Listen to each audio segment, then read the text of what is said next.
Colorado recently expanded their background check law, which closed a loophole that had previously allowed gun buyers to purchase a weapon without going through a background check if they bought it through a private sale. This is the private sale background check loophole. We've heard about it. We've talked about it. We finally have numbers from Colorado about how well those background checks are working at preventing people who shouldn't have guns from having them. Lewis, I got emails from right-wingers saying that the program is not working well at all, and I got emails from others who are saying that the background check program is working really well. So let's break down the numbers. Huffington Post has results about it. There were 4,792 background checks done on private sales since this law went into effect. 72 sales were blocked because the would-be buyer was convicted of or charged with a serious crime or was under a domestic restraining order. So I got some emails from people saying, this really isn't that much, David. This is pathetic. This is doing nothing. And I said, hold on a second. Let's think about these numbers critically. 1.5% of those who applied for a gun permit for private sale can't legally have a gun. That means, Lewis, that for every 100 people, 1 to 2 of them are prevented from illegally obtaining guns because of this background check system.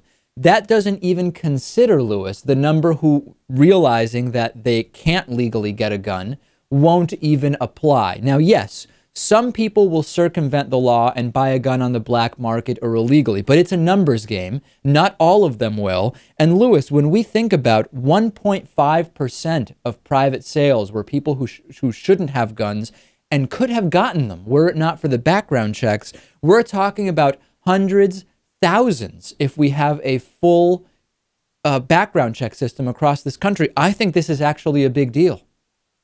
It's a huge deal. And unfortunately, it's impossible to know what those 1 to 2 people are capable of and what they would do with those guns. But is it reasonable to believe that one of them might go on a shooting rampage somewhere? I mean, you could argue that of, I don't know, maybe 20 to 30 people who got shut down in these background checks. Right. One of them could have been responsible for possibly killing dozens of people in some violent outburst. No question. If we make even conservative estimates, if you say, okay, 1.5% should not have had guns, they could have were it not for this background check. Let's think of all of those people, even if we estimate that only 1% of them would use those guns in the commission of a crime, which might be a very low estimate, right? We're talking about people who already have been convicted of violent crimes.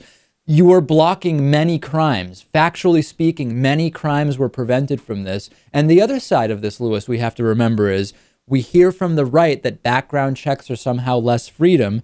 As the Colorado House Democrats press release says, the other 98% of sales, 98.5% of sales, went through without a hitch for law-abiding citizens. Evidence that having a background check does not prevent these legal and responsible gun owners, as they are often called, from getting their firearms. Absolutely no limitation of freedom.